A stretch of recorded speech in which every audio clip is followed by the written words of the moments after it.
You're listening to the America4God podcast, the show that asks the question, where does God belong in the future of America?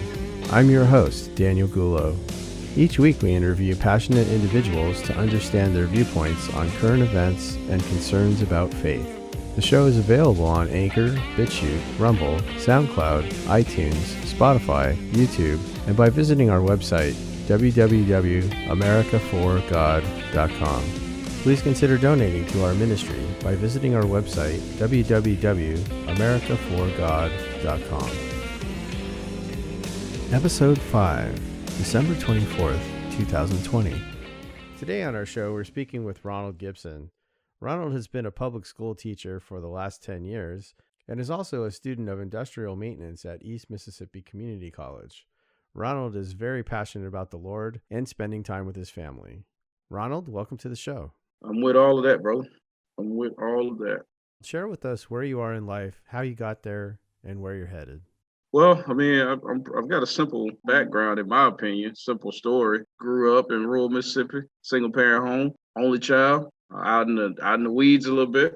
So didn't grow up with much. Hadn't got much more than that today. You know, I just grew up with the affirmation of, if you want something, you're gonna have to get up and go get it yourself. Nobody's gonna do it for you. Nobody's gonna come in and feel sorry for you. Excuses ain't gonna get it. Tears ain't gonna get it.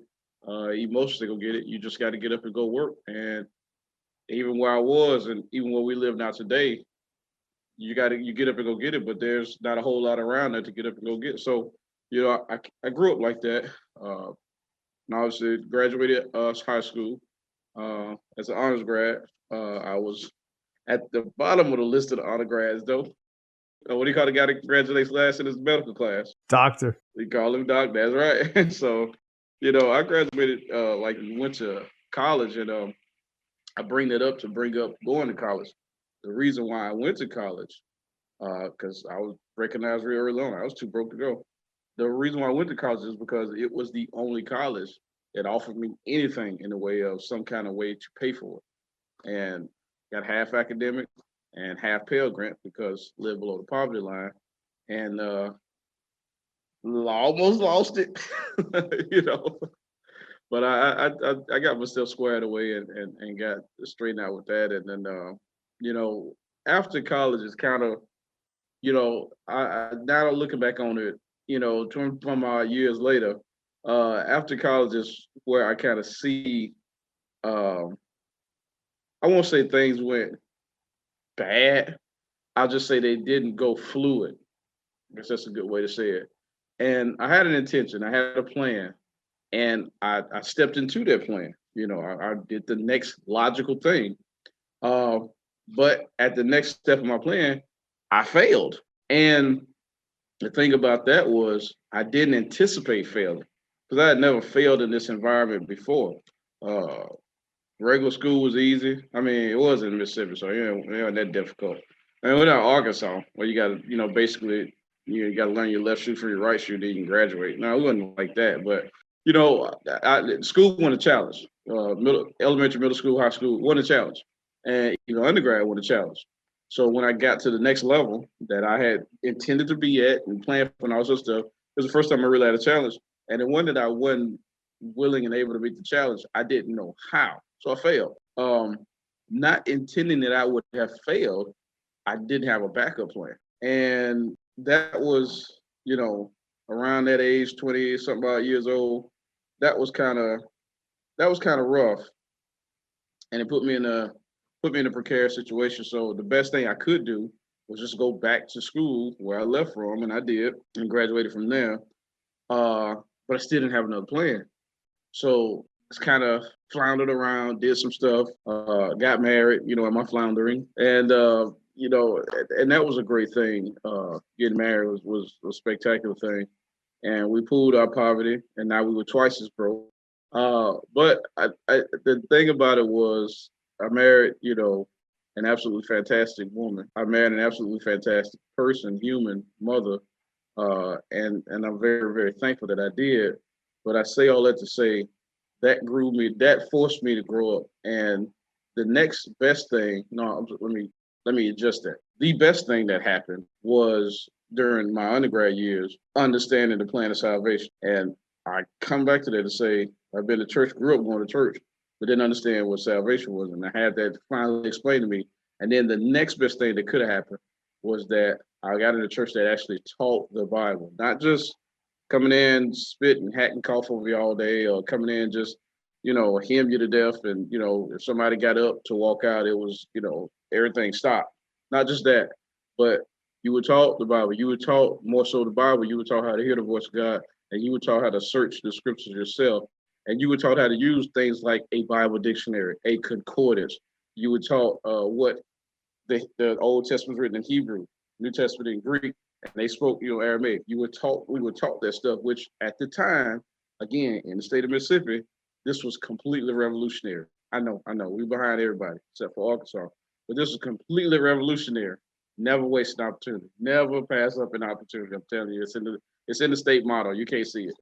In doing that, that helped me to understand when I did get married that I wasn't the man that I should have been, positional wise, and that has been a driving force throughout my adult married life because like I said at the beginning, single parent home. So I didn't grow up seeing that, and I didn't grow up seeing wonderful, great, loving marriage relationships. Now I don't have the whole abuse story and alcoholism. I mean, I got a little bit of that, but I don't have all that. I don't have that story. That's not my story. So I can't correlate with somebody in that situation. I can correlate with them to a certain extent, but I can't go there. I had loving people around me. You know what I'm saying? My home was great, man. I mean, I come home and my mom was always happy to see me. And we never, we might have had a disagreement one time, and that was the worst feeling I ever had. Like I felt like a raccoon that got loose inside my innards, man. That was terrible. I was like, I don't ever want to do that again. We ain't never falling out again. I don't care what it's over. It ain't nothing that worth that. So I didn't have that. I had a great loving relationship with my mom, my family, and it was fine. So I didn't have that problem. However, getting older and then getting into the word and seeing what the word says about the proper order of the family, I recognized what I had missed as a developing boy into a young man. And then I could recognize why those things or how those things played a part in my failures, And that's why I said I'm going to say all that to come back to something later. And now on the other end of all that, which, in my personal opinion, I burned a lot of life, man. I burnt a lot of life. No, I didn't burn it in jail or high or strung out or chasing women. I didn't burn it like that. Some people do, and I don't fault them for that. That's the path that they choose, or they get put on that path, and it's difficult to detach yourself from that. I didn't burn my life that way. I burnt my life just kind of not being in the position I could have been.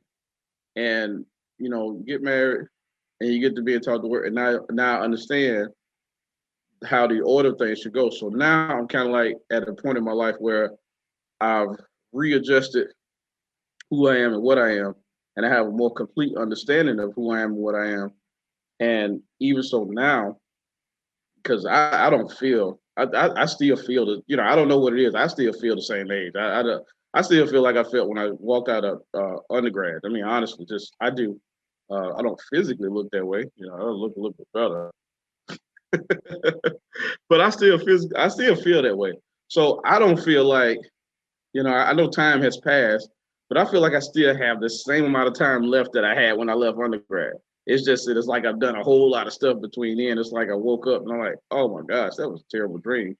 All right, let's move on.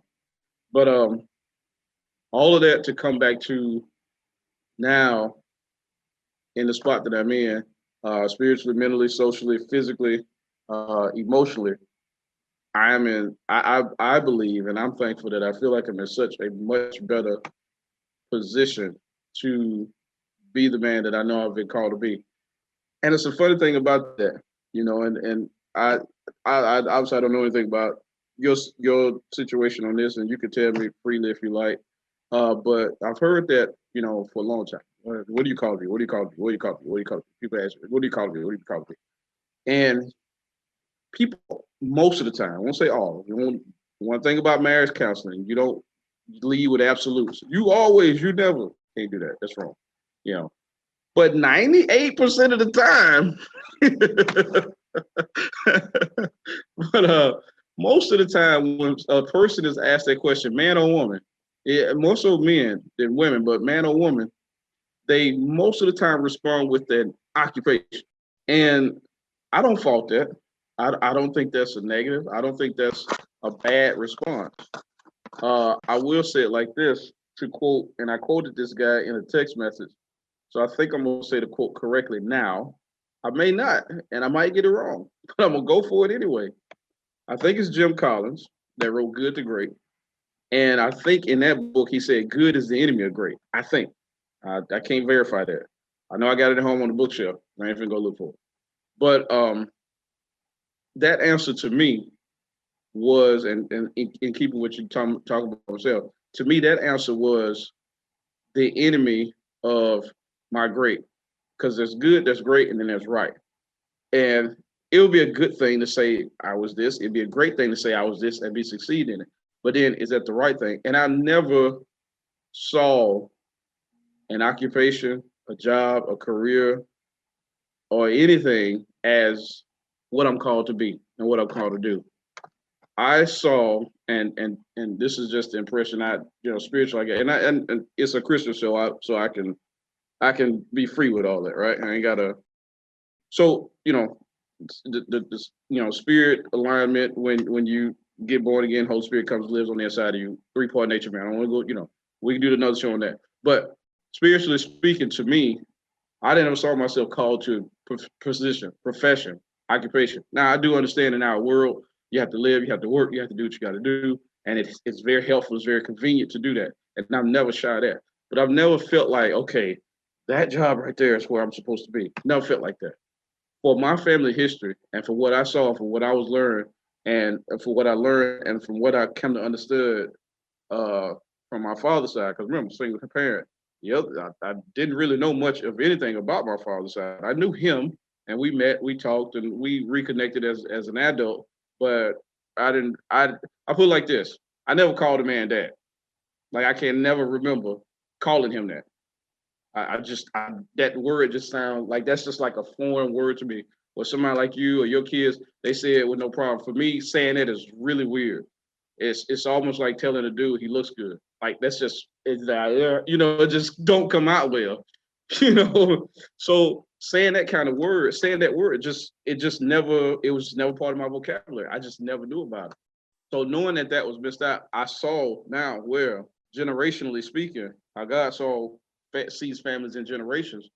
Well, I can see what he did, and him being obviously the generation right before me, I can see what he opened up to come down through my generation. And I'm like, well, I don't want that.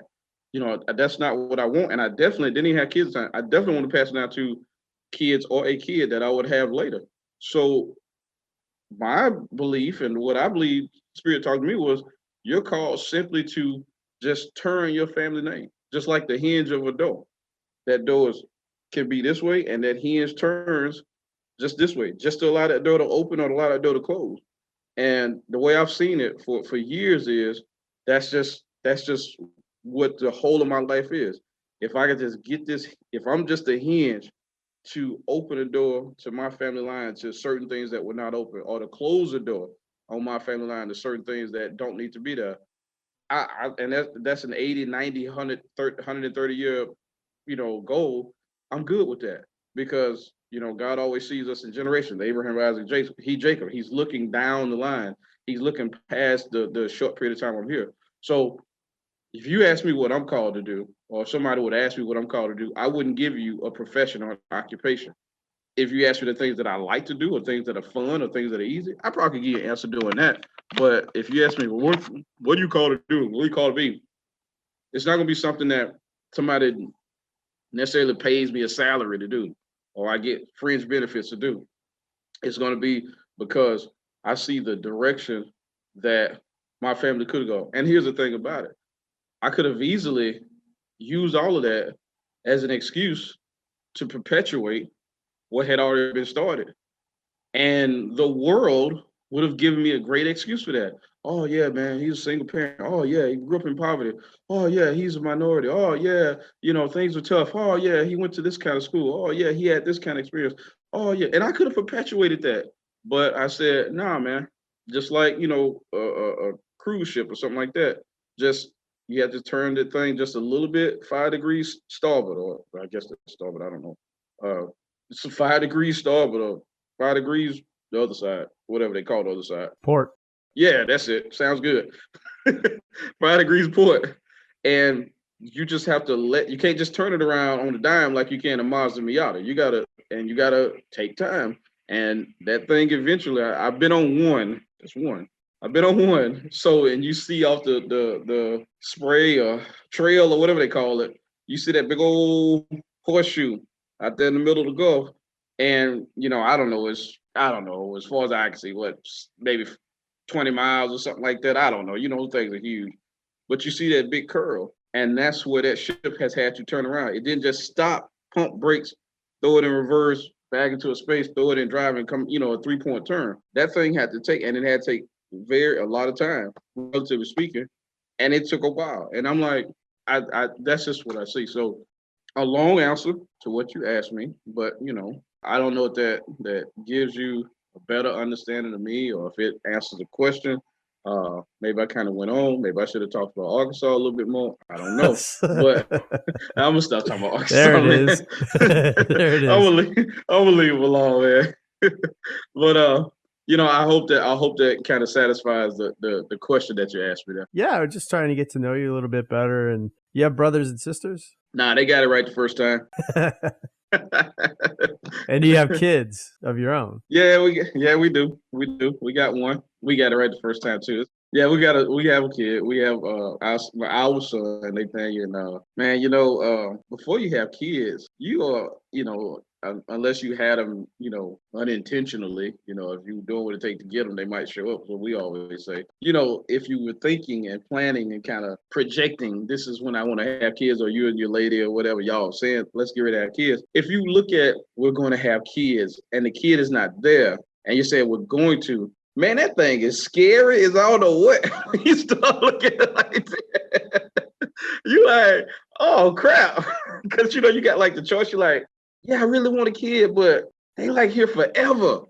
You got to do everything for them. So we were blessed enough to where we could, kind of mark that out a little bit. And again, that goes back into, as I was saying, helped me to grow and become the man that I should be and should have been. And we have a son, and he's absolutely awesome, man. I mean, happiest kid I know, man. Just I've said for years that the highlight of my day is if I can get home and read bedtime stories to him. And obviously I don't always make it back for that, but if I'm at home, she doesn't have anything that specifically she wants to read to him, and he's like, oh, I really want this. Me and him, we're gonna get in the chair and we're gonna read, man. And I just fully and completely believe that there's not a moment that I'm spending with him or around him that's wasted time. And we may not always maximize the time that we're together, but I fully believe that there's not a moment that I'm around him that is wasted. And again, another one of those things where I'm like, here I am. That's that go hinge again. And so I'm looking at everything through that. So I'm like, what else am I gonna do? What am I gonna do? Get a motorcycle and ride around with the guys? Run out to every other sporting event and game here and there. Go play pool all night. What am I gonna do? So no, I just want to be there. And I'm not. We don't have to be doing anything super fantastic or exciting or all this other stuff. But just he's gonna have that second hand knowledge to just file away in the back that says, my father was there. My daddy was there. He was there. He was there. He was there. Like, he was there. He may not have been there all the time. He may not have been there for everything. But I know either when I get up in the morning or when I go to sleep at night or in a couple of days or whatever, he's going to come back home. I know I'm going to see him somewhere. I know it. I know he's going to be there for me. And I just want to be consistent enough to build that into him. So where he sees now, okay, let me be better than he was when he has his kids. That's not trivial either, man. It's like, being there. I think that's like the best profession in the world, or the best aspiration in the world, is just to be a father to your kids, right? Be there for them when they have questions and so on. So Yeah. And to your point, I mean, you don't have to, kids don't expect all kinds of fancy stuff and everything. Just spending some time just talking and even just hanging out and not saying anything. I mean, I don't know how it is with you. Is your boy young or what's his age range? He'll be 9 next week. He is counting down. He's counting down. So he'll be 9 next weekend. What's today? Today is 19. So 19 to 7 is 26. So next Wednesday, Thursday, something like that. So he'll be 9 next weekend. And he's counting down and all this other stuff. So he's young. But he's older than, a small kid. And he's old enough now to where, we can talk and stuff like that. And as a matter of fact, you never know, but those character development moments just come at any time. And when we kind of had one this morning, he didn't do anything bad, he didn't do anything wrong, but I like to say, if a moment happens, yeah, it would be faster and probably more convenient for me to just, come in and take over and do it. But I'm like, no, I'm gonna take advantage of this because the stakes are low right now. And I'm gonna take advantage of you losing it again and failing when the stakes are low, so that you can understand how failure feels and you can retool so that when the stakes are not as low, you know what that failure feels like and you can attack that issue with a better plan or a better mindset instead of, well, I never really had to try to do anything, and now the first thing I tried, I messed up, and it was like 75 grand. Like, we're gonna learn that when it's we're gonna learn when it's $2. All right, let's learn that $2. And then when you get to $20,000 deal, you like, oh yeah, I learned that when I had $2. Now we're not gonna do that, So, but those are the things that I'm all in for. And they don't happen every day. They don't happen all the time. I mean, you man, you got kids, that they don't. Well, it may happen more often with you, but it's not an everyday, all the time type thing. But when those things come up, I believe that I, as the father, should be there to help him understand that and to fully explain that all aspects of that, even in a situation where he may come out in the negative. I still need to be there. And for me, that's just the best thing to me. So that now later, so he comes back into something and he can come back and say, "Yeah, I remember when." And I'm like, that's what I want. I want you learning from your mistakes and your successes, and that's how you grow, and that's how you become a better individual that contributes to this world. But if you never learn from your mistakes, you never learn from them, you just have success is always handed to you, you don't understand and appreciate a cost comes with that, you'll be nowhere fast, and all you do is beg somebody to bail you out. And lo and behold, there's things being created that's fully prepared to bail people out right now. So how are you going about training him up in the Lord? What's your approach there? probably not as disciplined and systematic as it probably could be or should be. But again, I have said I want him to understand that it is important. It is we do place preeminence on it. We, the two of us, if we're listening to something that involves all three of us, it's either going to be some kind of music that has no issue with it, like show tunes or something like composers or something like that, or maybe gospel music, well, not gospel, Christian music, or maybe Christian rap or something like that. But as far as direct instruction, no, since he's been, oh my gosh, it's been a couple of years now, I guess 4 or 5. He's got a morning devotional, and I'm kind of hypocritical on that because nobody's forcing me to do it every morning. But I have him get into his every morning. Now it's not a whole sit down, let's talk about it, let's read through this. It's not that. It's you've got a book, it's 365 days, take you a few minutes and go read it. And I want to do it like that for a couple of reasons. Yes, I want him to know that he can come to me and we can talk about it, we can discuss it. And I'm not the best at the family devotion. I'm gonna say that right now.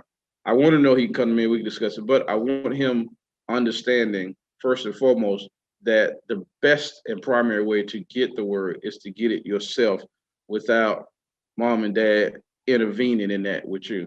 Now, we will be as best examples as we can be living it and based on our decisions and principles and values and things that we believe in and things we operate in.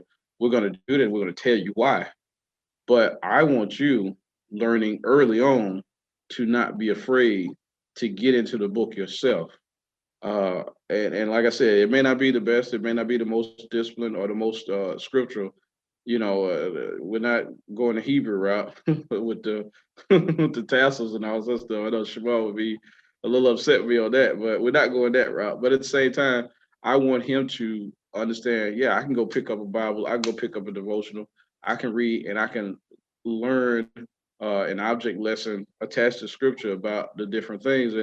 And I don't really talk to him about it. I don't. I just want that to be something that he just internalizes, and something that he takes as his own. Now, yes, we go to church, and yes, he goes into church, and of course, we're not going to church if they're not, delivering the word even at that age. So that's that. But I don't want him getting to church be the first place he sees scripture. I don't want that. And he knows the Bible's not a stranger in the house. Listening to biblical teachings, not a stranger in the house. Going to an environment where that's going to be something that happens is not a stranger. At the end of the night, again, with the reading, he has something that I'd like for him to repeat a few scriptures that he learned, I don't know, 4 or 5 years ago. And I'm just like, okay, that's cool. And of course, I pray over him, when we are going to sleep. And then we read whatever it is that we read. But I try to book in his day with that. And then throughout the day, as much as I can, try to live it out, in different areas. Now, I'm not stopping to say, now, son, here's a great example of Deuteronomy 8 and 18. It's not like that. Yeah. But, just he's not, I stopped cussing probably 20 minutes, 25, 26, I don't know, 30 years ago, whatever.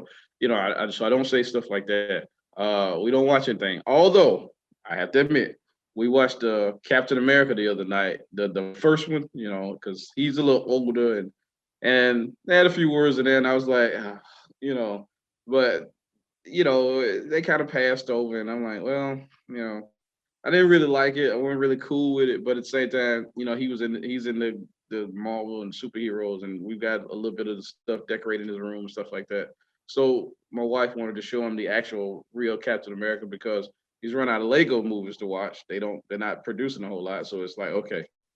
But he's not hearing that stuff. We're not watching stuff like that. We're not around stuff like that. We're not around people like that. So it's kind of we're helping them to understand the word. Maybe not as intentionally as we should, and I take responsibility for that.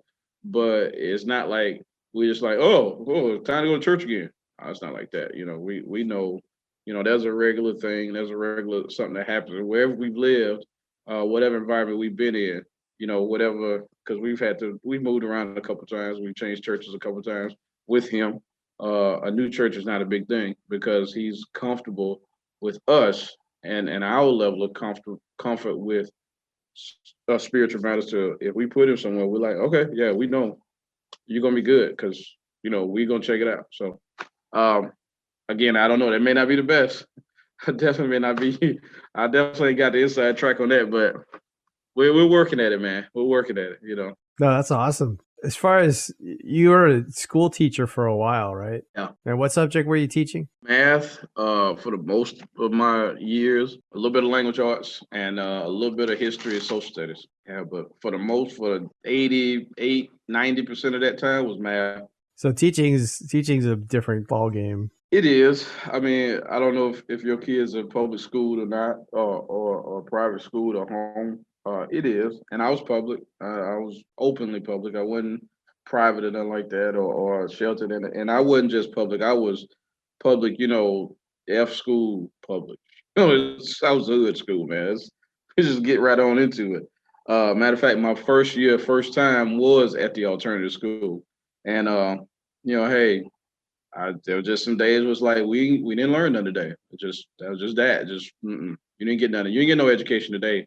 What you got today was manhood, and there's just some days it was like that, just because that's just the way it went, And I say this about that. I left cold turkey, just because I just couldn't. And again, I'm very thankful that my wife and I have a situation where I could make that decision, the way I made it. But I just couldn't continue to compromise my character further. And people hear you say that and like, oh, what did they ask you to do? Like, send the kid home in a package or something like that. Like, no, it's not stuff like that, man. Just over time, I knew that I had continued to perpetuate something and perpetuate uh, a system that I just didn't believe in.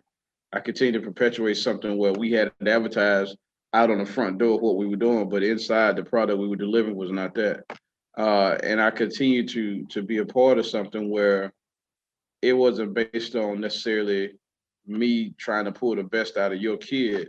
It was me making sure that when you saw the end result, you and your kid were happy about it. And those two didn't always marry up.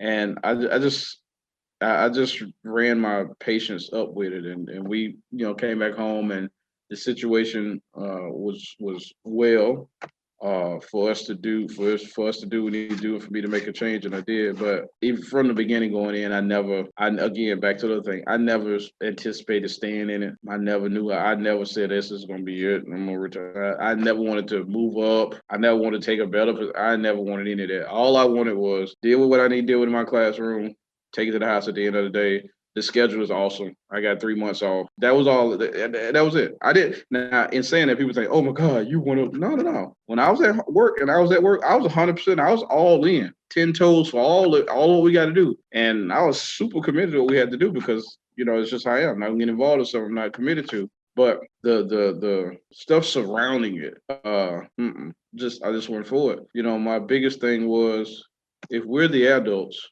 and this is our house and we've got the rules already laid out, then the guests that are coming in are coming in to follow our rules, not tell us how to change them. So it's really simple. You come back out and say, guest, thank you for coming. Here's the rules. Follow them or deal with the consequences, or remove yourself from the situation and go to an alternative. But you coming in and telling us how to change the rules to accommodate you, that shouldn't be an option. And unfortunately, uh, like I said, I don't know if your kids are public or not, or if you have any experience. Unfortunately, that's been the order of the day in the last, oh my gosh, 20, 25 years or so. And now we have what we have, in a majority of our public school systems. And it's just depressing and disgusting. And I couldn't do it. I live for the day where I could take him out, but right now it's so convenient. It's so convenient for him to be there. I'm like, wow, it's just all right, wow. And of course he's doing well, he's excelling. And I'm like, and I told him, I said, man, I don't care what your grades are. I don't care, man. Just I don't care. I don't care if you go. As long as you're not going there being an idiot and you're doing your best, you ain't got to show me. They bring the report card. I'm like, man, it looks great. Put it on the refrigerator. All right, let's go play the game. I don't even. I'm like, hell, man. I don't, man. I don't. But if now if there's something like, because I'm also on the responsibility, and I'm also like, take care of your responsibilities first, then you can enjoy the benefits. You take care of your responsibilities, and you like get them taken care of. I don't really care what you do, man. Whatever. It's a scam anyway. They're gonna move you along. It doesn't matter what you do. I mean, I know you're not an idiot. I know you're not just a knuckle dragger. I know that. So we ain't worry about nothing, man. Maybe when you get into algebra or something like that, where you really got to think about it. Okay, cool. But like right now, for like the next 2 or 3 years, I ain't worry about that. Just don't go there and muck up. That's pretty much it. Yeah. That's pretty much all I got. But yeah, I came out of that, man, because I got sick of that and the feedback. I wouldn't. You put in, but then you wait 5 months for this feedback, and the feedback is bad. That means that you were terrible, but the feedback is good. Then it means that they were great. And I'm like, there's a lot of humans involved in this. So from a social science standpoint, there's so many research variables that are kicking in here. But you just take one and say, okay, population N did this. Therefore, we conclude you're horrible. We're doing it, and everybody here has a degree. All right, let's Yeah. all right, yeah. Some of y'all got upper degrees and other letters. Okay, and like you come to that conclusion. I mean, just all right, no biggie. I just teach basic math. I just teach the stuff you use every day. What do I know about probability and percentages? What do I know about all that? It's just math, but it's just you know. So yeah, I mean, that's part of why my wife and I homeschool. I should say my wife homeschools. God bless her, because she has to deal with the 5 kids all day long, and all of their little quirks and stuff like that. But to your point, I mean, we were afraid of not the teachers. I think the teachers have the best intentions, but the administration and, measuring the wrong things, like you're saying, and also, setting all these rules up where like God's not allowed to be taught alongside evolution and those kinds of things. And then, as obviously you've been through the school system yourself and seeing it from the educator side, there's a whole lot of nonsense that goes on in school. It doesn't really need to be there. Just interferes with learning things. So, and my kids, the first thing everybody asks is, well, aren't they going to grow up to be socially retarded or something? Or, how are they getting socialization? And it's like, well, we're heavily involved in church and they're heavily involved in sports at the YMCA. All my kids are on the swim team because number one, we said, all right, we're not going to be carting them all around town to like 5 different sports. What's one sport that we could go to where they could all participate? And number 2, I was like, well, I don't, ballet is all nice and fine or whatever, like lacrosse, but how about doing a sport that could save your life someday, like swimming? So there it is, all my kids do swimming at the YMCA because, that's a good practical sport too. So. And I heard a guy talking about that same topic about, where the homeschool, they're not going to be refined, the culture and all that stuff. And his basic response, because he was talking about, I think he was talking about Sodom and Gomorrah, stuff like that. He was like, yeah, I'm okay with that. They'll be fine. Yeah, that's fine. And I had to think about that too for a while. And I'm like, I'm all right with that. I'm all right with that. I mean, your kids obviously have each other because there's a couple of them. And mine doesn't. It's just him by himself. But even that, I'm like, oh, he'll be all right. Because if he understands the basics on how to communicate, and he's going to get that from us, watching us communicate and us communicate with him and with each other, how to problem solve. And obviously, he's, like I said, we're working on that. And, having a moral compass, obviously backed by scripture, he will be just fine in free society when he's a grown up. And that's just him growing up, having to understand, deal with that, and make those decisions. Obviously, coming to us for counsel and, until he gets out on his own permission. But he'll be all right. He'll be fine. And same thing with your kids. They'll be fine. I think that's a misnomer that's been put out there to try to force parents like you to say, oh, there's something's wrong with you. You don't want to put your kids in the system to indoctrinate them and all sorts of stuff. You're like, no, I don't. If anybody's going to indoctrinate them, let me do it myself. And let me indoctrinate them with the stuff that I think and feel and believe. And if we dress up in pink on Thursdays, then that's what we do in my house. We dress up in pink on Thursdays. They got nothing to do with the rest of y'all. And that's what you're into, And so that kind of goes into where I want to go later, but I have no issue with that. You're the second person, well, not the second, but I know somebody else, Missouri, great family. They've got 5 and she homeschools them, like you saying your wife does. And I mean, we've been around them, been around the kids. Kids are fine. They don't start chewing on each other and stuff like that. They're just fine, They're just normal kids, man. So I just think it's a lot of what we bought into and a lot of what we have seen and what's been sold to us. And, there's a few people left in the world like yourself and others who are saying, no, I believe God has given me these kids and he's given them to me as my responsibility. And I think I can handle that, or I'm willing to accept the responsibility if something goes wrong.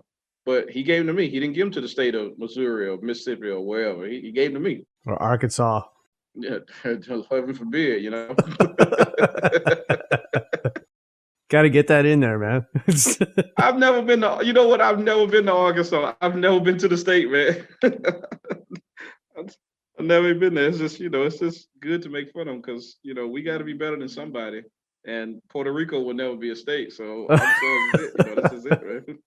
But yeah, it's and kids, you could spend your whole life, trying to teach them well and bring them up in the Lord and everything else. And at the end of the day, or when they grow up and become adults, they're their own person at that point, and all you can do is pray and hope for the best. But they make the decisions they make, right? They choose the path that they take, and it may not be what you're expecting. They may make all kinds of mistakes and so on, and you can't internalize that. If you've done your best, then that's all you can do, right? Yeah, I think about that too, man. As a matter of fact, I've been talking, just been coming out a little bit like, he got to get married one day. Oh, oh gosh. And I'm like, and I know when we gone, he gonna be rich. So like, oh my gosh, like, we gotta, like, do I need to start working on that? Like, y'all need to start training his wife. Like, okay, dear, you need to understand, no hood rat. You need to start understanding.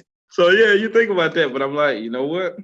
He's he's just got to experience that, and I don't wish that he experiences heartache and rejection and stuff like that. But that's part of the natural world we live in, man. And those things are available just like the happiness and love and all this other stuff. So the great thing about it is I only got to do it one time. You got to do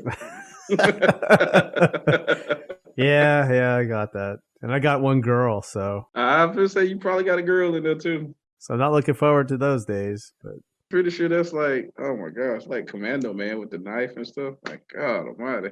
But yeah, how are things around where you live in terms of the society and the city? And, I see these things online with Portland and people are going crazy, rioting and all kinds of stuff like that.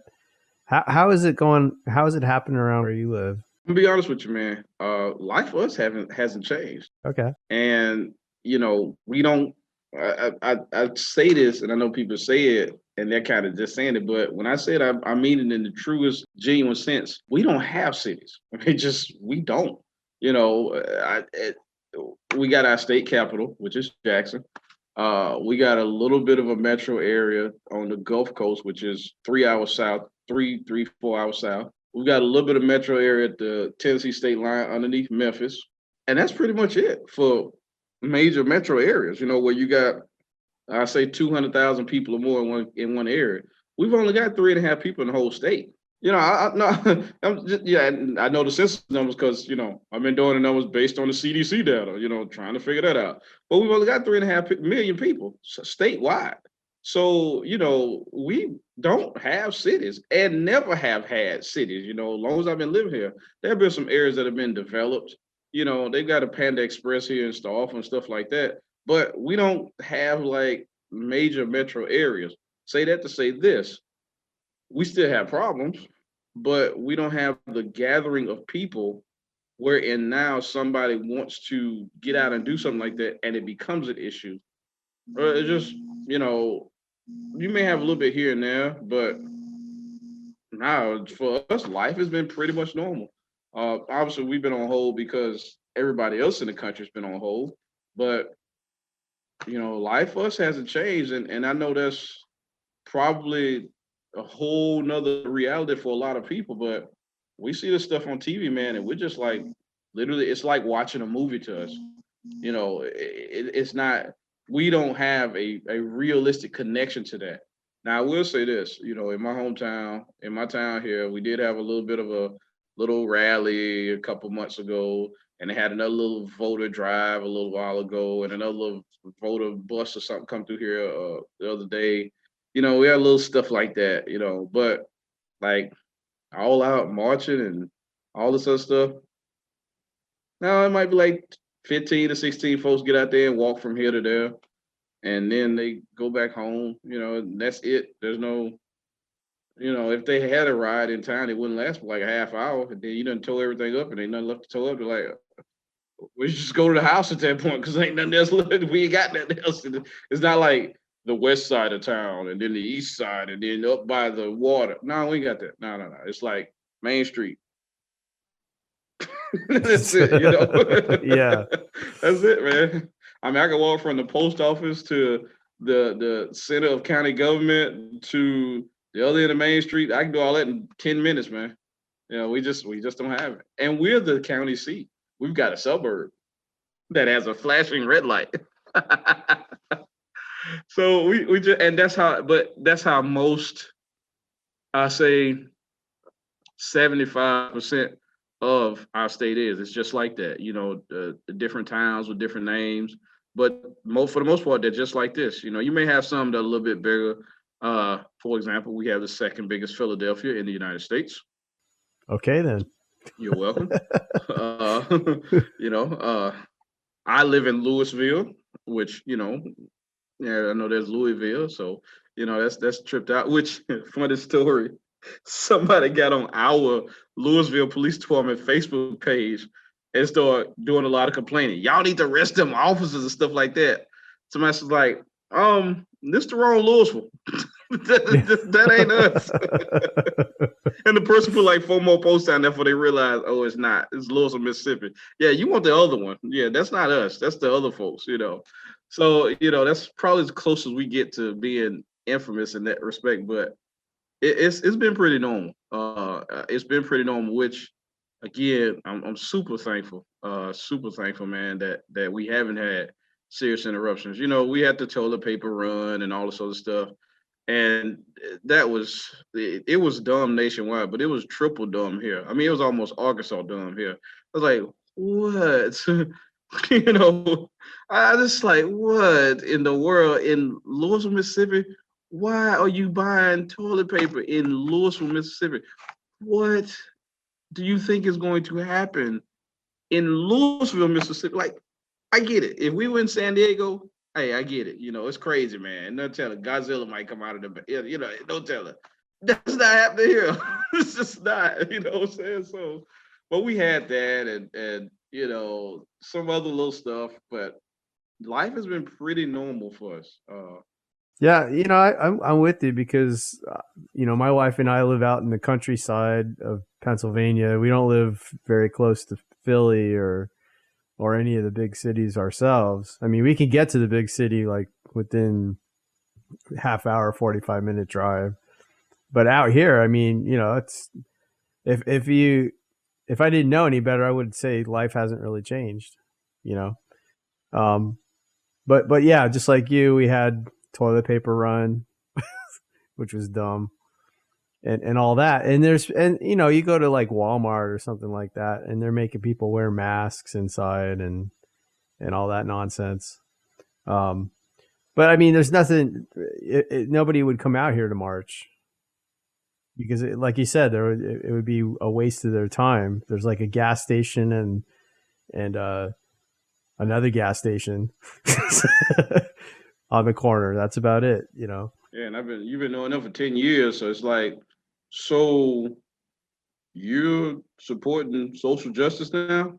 Like, well, I'm gonna be open. I don't know how racist that is, but if you need gas, you can get gas. This like in our neighborhoods, it's like that. In our communities, like, so, Mr. Mayor, how you doing? Good. I saw you getting gas in your truck in your Z71 the other day at the pump. Yeah, I know. But this week, I want you to fire the police chief. Like, what? Like in our community, it's like, what? This. The cancer culture. Yeah, it's what do you want to do? Like, what do you want to do here? Like, there's nothing for us to do here. Sheriff, and I said this. I said someone said, so if it's a system, it should work the same way or pretty much the same way every time. So if I go down to the Winston County Sheriff's Office, knock on the door and walk in, they should treat me the same way that these folks are getting treated. So I was like, well, I went down there. And I went down there and I was like, hey, like, okay. I saw my buddy, my high school classmate. He was in there working. So I'm like, okay, that's it. They're like, yeah, that's it. It's not that bad. It's just somebody trying. And I get the folks in the bigger cities. I get their giving themselves the rationale to do what they do, but it's false positives, man. It's just not. I think part of the problem, though, is people have kicked God out of the government and kicked God out of the schools, and focusing on all kinds of nonsense and crazy stuff that doesn't have any real value. like movies and sports and all that kind of stuff. Like you were saying earlier, what else are you going to do, right? The most valuable thing is to be a father to your son and a husband to your wife, and mostly focus on the Lord, right? And that's a rich life right there. That it is. I mean, you look at 70, 80% of the rest of the world, they don't have the freedom to enjoy that, at regardless of their personal finances. And I always say it costs you absolutely nothing to go outside and clean up your own front yard, regardless of how big or how small it is. So, we on my way to my school that I worked at for the majority of the time, it was in a very bad neighborhood in Orange County, Florida, probably called Pine Hills. It earns consistently the nickname of Crime Hills. It earns it. It does not let time go by before they remind you that they're Crime Hills. And but it wasn't that, and you're close to Philly, so you probably seen this more than I have. It wasn't that, hard, dank, depressed, ghetto, government housing, buildings, bodegas, thugs running the street. It wasn't that kind of neighborhood. It was a neighborhood of homes. Everybody lived in a home. There's no apartments and stuff. Well, there's, few apartments, but they weren't like the 10, 12, 13, 14 story stack. It wasn't that. So in riding around there, I says, because we had to go there every day for years to go to school there. Of course, you learn the neighborhood, you walk around, all that stuff. And I'm like, nah, this ain't no bad neighborhood. Well, let me take that back. It ain't somewhere I would stay, but it ain't like that, But I'm like, if everybody came out and everybody cleaned up their own front yard, your property value would increase by default. And if everybody took pride in their own front yard, forget what the neighbors doing. Everybody said, you know what, I'm gonna clean my front yard up. See what they do, I'm gonna do mine too. If you all did that and you just took pride in it, you would kick a lot of your problems out. And I was just like, I don't get why that's so difficult. I don't get why the guy that I'm looking at in the mirror every morning, I can't solve most of my problems with him before I run into you and then demand that you solve my problems for me, and then get mad when you have no idea how to solve them because you didn't create them. I've broken camp with a lot of people on that, and I'm like, I can't get in bed with that because I grew up in an environment where we was at the end of the dirt road, man. We didn't have it, and it wasn't there. And I grew up around people that didn't make excuses. That's just where they were, and we survived and we made it. We didn't make it because we was depending on somebody else, and maybe there was help that came in, maybe there was assistance that came in, but we weren't sitting around depending on it and then mad when it didn't come. We just said, okay, this is the way things are. Let's do what we can to make it better. And we've lost that so terribly, and it's it's freaking insulting that now people that look like me are demanding that people that look like you solve my problem for me. I mean, that it's insulting, and I hate it. I do. I really do, man. I hate to be that absolute about it, but I hate it because now we're getting to a point where if you don't solve my problem for me, guess what I'm going to do? Something bad. Yeah, it's senseless. It really is. And I mean, I don't know. I guess maybe I'm naive. I just want to be friends and love everybody. A little bit. Honestly. I mean, well, no, I mean, I don't know. I've never had a problem. I haven't had a problem with anybody my whole life. I never wanted a problem with anybody. I feel what you're saying, and there's a place for that, and there's that in the world. Obviously, we will always have conflict and strife, because we're going to always be humans. But I guess the segue to where you want to go here, I tell you where I lay a good bit of the blame at, and yes, it is blame, and I'm so sick of this whole we don't want to say this and we don't want to put it out there. No, I'm going to tell you why I lay the blame at. And I lay a lot of the blame on our churches as a whole. While, yes, there are individuals, men and women now today, that are out there doing a fantastic job, and they are delivering the truth of the gospel in their own way, or in the way that is revealed to them, and they're delivering the truth of that gospel to the people that they serve, those folks are in the minority. And it's clearly apparent. Either that or a lot of folk ain't listening because a lot of folk ain't going, which we had that problem too. But we have gotten to the point where it's like we have to give our candy now. And yes, there's some fantastic, great, wonderful, absolutely magnificent stuff that's promised to us as Christians, as believers. And those things should be highlighted. Those things should be taught. Those things should be developed. But most of the Bible is development. You know, there's a lot of benefits. There's a lot of them now. God is a fantastic, wonderful, loving God, but that ain't the only side of him.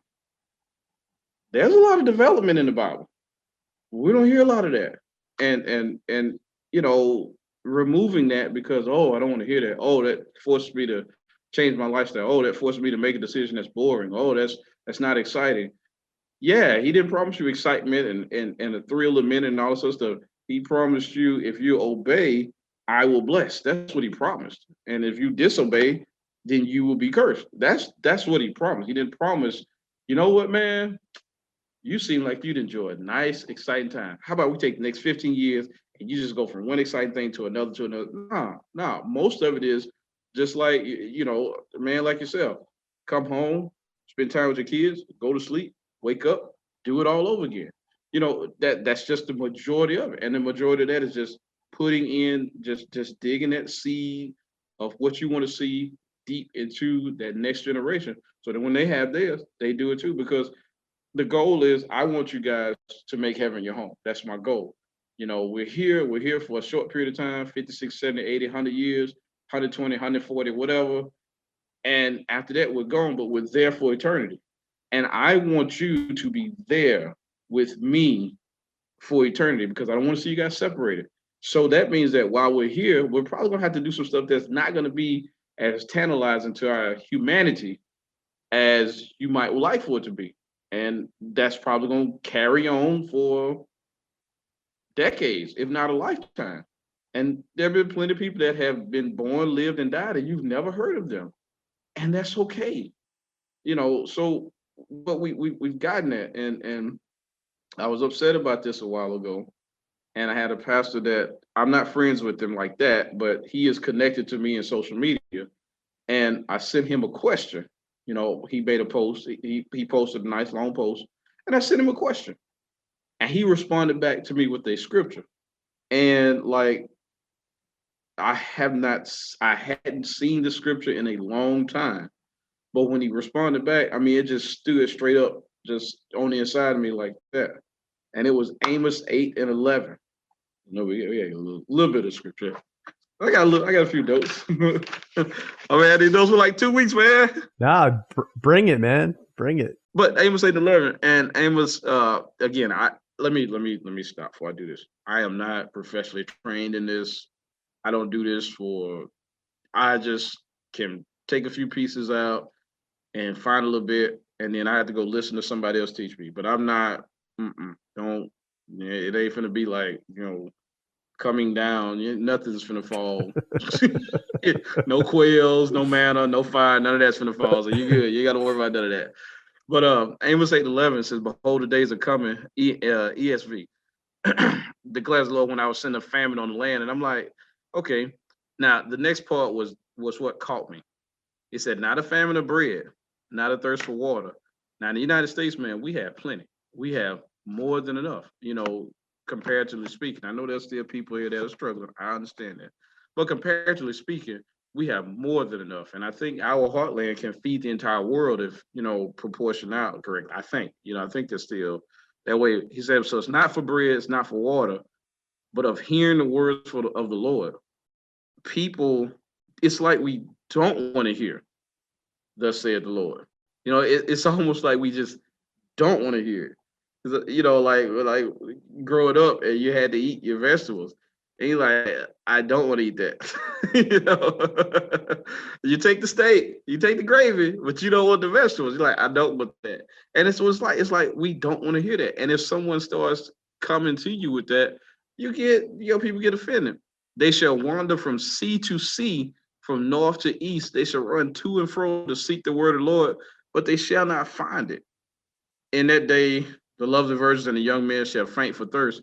And I'm like, this is why, and my whole topic here was easily led astray.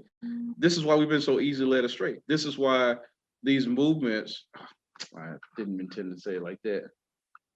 These groups, these factions, these thoughts, because it ain't even a movement, have come in and have I didn't understand that it was that scientific until I really, got a chance to look and see, some people have written stuff about this years ago and put it in textbooks, stuff like that. And I'm like, it really is scientific. They really have come in and studied that innate thing within all of us that screams to be a part of something. And they've tapped into that. And now people are part of this just like it's religious, like it's a religion. And I'm like, that's the hole that the word should have filled in those individuals. And the thing about it is they've got, it's kind of like when you're on your way home somewhere. I mean, you probably driven around a little bit and you stop off and run through the drive through and get you a McChicken or something like that, when they're $1 or Whopper Junior or something like that. And you like, yeah, I'm just gonna get this till I get to the house, because I know I get to the house, I got something, they got something going on at the house. Probably your house. It's probably real good at your house. It's good in mine too, but I'm like, y'all got a lot of miles. I know y'all could get it done every night. Y'all can't just be like skate on the mill at night. It's too many stones to be growling, man. Y'all be up all night. So, but when you get home, hey, it's gonna be there. And I'm pretty sure you're a great man. Your wife loves you. She probably know how to do it for you. So I respect game with that.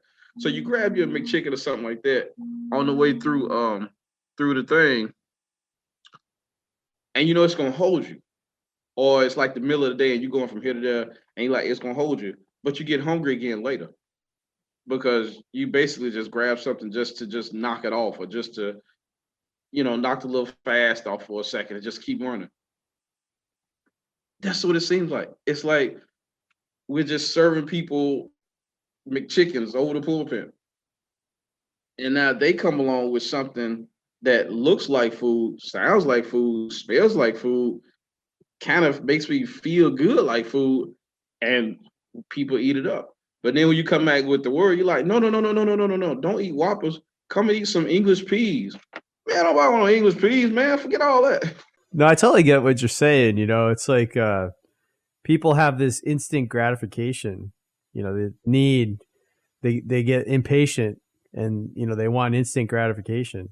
And they're seeing people like Justin Bieber and so on getting famous off of like YouTube videos, and everyone thinks they can be the next rock star or the next LeBron James or whatever, right? I'm gonna make it, and I'm gonna be famous and rich and everything else. I don't need God. But then they don't realize that most people don't make that. And even if they do, even if they become rich and famous, I mean, look at how empty some of those people's lives are that are in Hollywood and the music industry and professional sports and everything else. I mean, they got all the money in the world, but how full are they? How complete are they as a human being, right? They still do dumb, stupid stuff because they've got that missing piece right there on the inside. And then we look to those. Well, society looks to those individuals and gets marching orders from them, and it's almost like, how can you get something from somebody who doesn't have it to give? First of all, well, he's got money, he's wealthy, he can do this really well, he can do that really well. That's fantastic, and that's great that individual is blessed to that level. That doesn't qualify them to give you direction, though. That just says that she is great at whatever it is they're great at. And even though they may be giving out good, solid direction, can you come back and verify that scripturally that's what you ought to be doing, and then spiritually that's what you should be doing? And that's what I said. Our churches have, I hate to say abandoned because that'd be a bad indictment against the church, but our churches have kind of not delivered, you know, the gospel, and not just we want to see people getting saved, born again, and right fellowship with God. That's great. That's fantastic, and we should do that. But after we do that, we got to start growing people up, not just making them feel good, not just giving them, Twinkies and cupcakes and McChickens all day. You got to get like, okay, now you're at home, now you're about to eat a real meal, and you're gonna get everything on your plate. Well, I don't like that part. I understand that, but that cauliflower cleans everything out, so you're gonna eat that up, and that's just the way that's gonna be. You know, Isaiah said, all us like sheep have gone astray. We've turned everyone to his own way, and the Lord has laid on him, obviously Jesus, the iniquity of us all. And again, if we're running all over the place looking for something, then we clearly are running our own way. And and just looking at what has been going on in the last months or years or so even, and a lot of us with the social unrest and stuff like that. And I know we can cross over to the other group and talk about how it's being funded and all sorts of stuff. I know we can do that. I'm not gonna do that. I'm not gonna go that route. I'm gonna stay on this. But just set that stuff to the side. The fact that so many people bought into it so quickly, regardless of who's behind it, what's the agenda behind it, so many people bought into it so quickly. And so it's such a high level of dedication that individuals that are taking the lives of other people in the name of this, that if this stuff would have never happened, they would have never thought about that. And I'm like, there's more to that than just, you just got deceived. Nah, these folks were looking for something, and there was no individual or individuals present, able, or even confident or committed to say, you know what, let me share what I need to share with you. Let me share what I need to share with you. And we lost it. And so now we lost it. You got all these people out there running around doing whatever.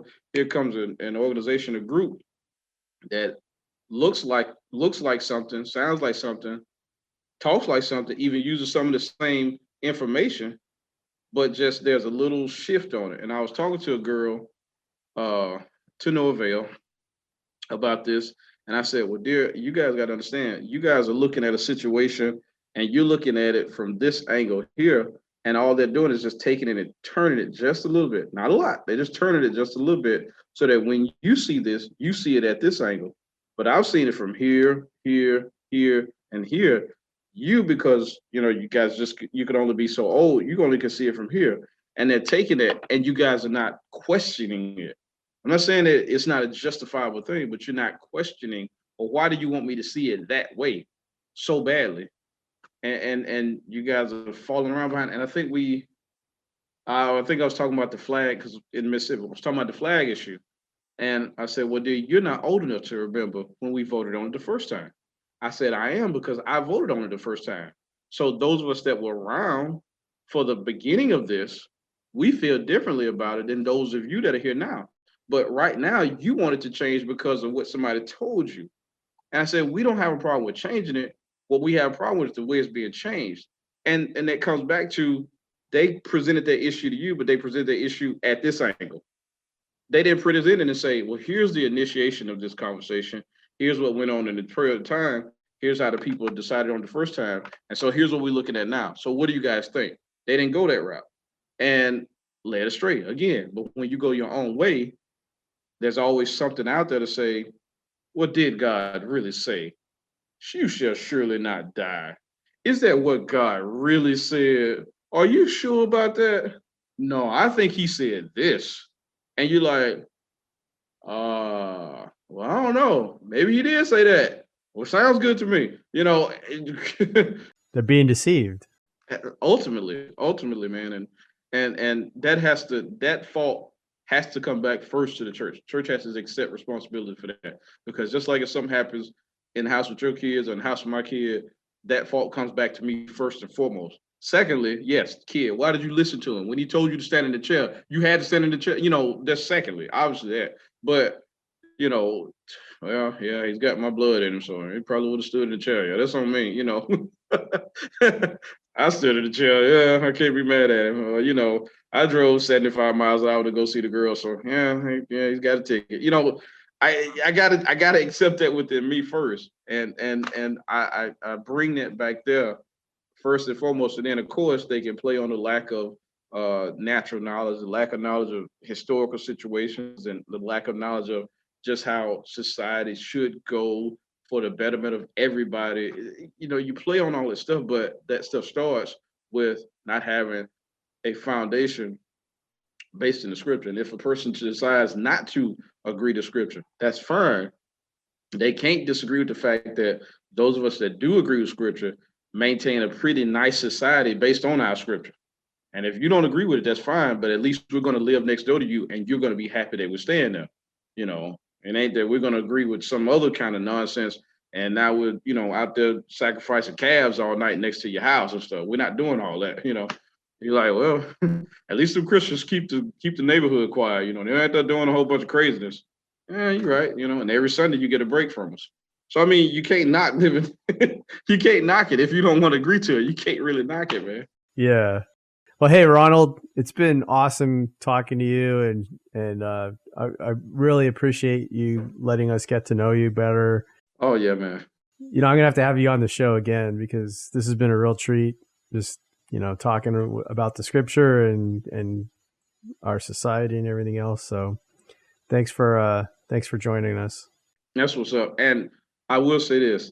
I respect the fact that Arkansas has a star. If nothing else, they got a star on the flag so that one of us. So I got love for Arkansas.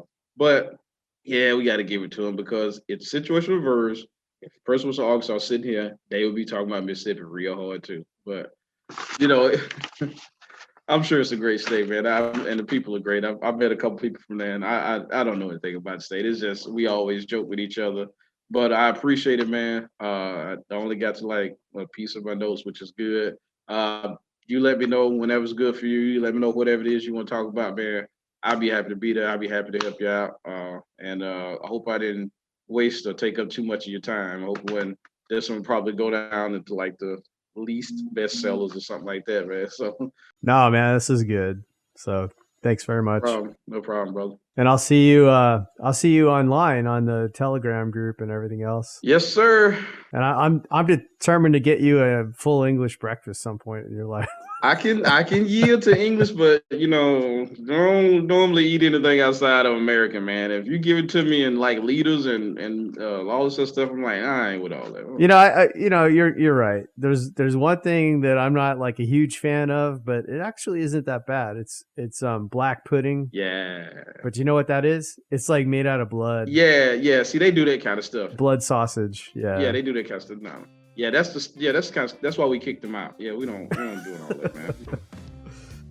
All right, brother. I appreciate it, man. All right, take it easy. You've been listening to the America for God podcast. Please consider donating by visiting our website, America4God.com. Don't forget to like us on free speech platforms Parler, Gab, Codias, MeWe, Magabook, and Minds. We're also on LinkedIn, Twitter, and Facebook. You can find the show on Anchor, BitChute, Rumble, SoundCloud, iTunes, Spotify, YouTube, and by visiting our website, www.America4God.com. Also, spread the word among your family and friends. As Jesus said in Matthew 18:20, "For where 2 or 3 are gathered in my name, there am I among them." Have a blessed and peaceful day.